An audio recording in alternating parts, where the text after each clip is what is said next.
O preço do sexo, antigamente, era pago com o valor da própria vida.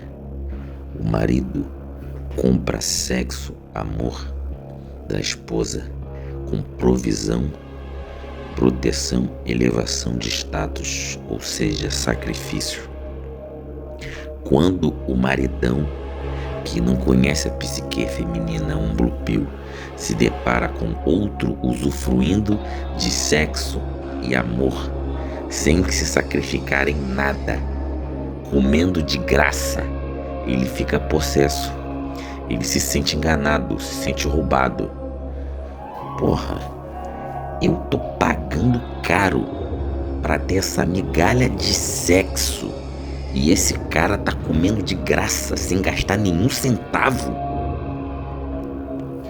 Vemos nesse caso que o Ricardão fugiu e não se sacrificou pelo buraco molhado, nem em caso de vida ou morte.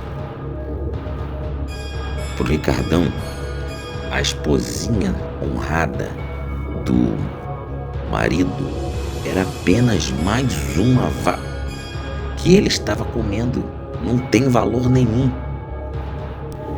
O marido dá a vida, sacrifício e amor para a mulher dá amor, sexo pro Ricardão e o Ricardão vê a mulher como um lixo. A maneira de jamais agredir uma mulher é saber que todas são propensas a te chifrar.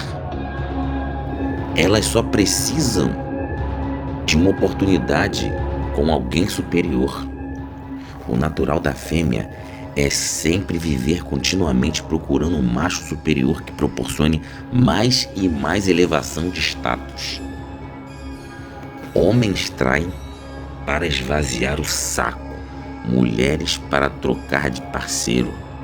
Homem se relaciona para baixo, mulher para cima.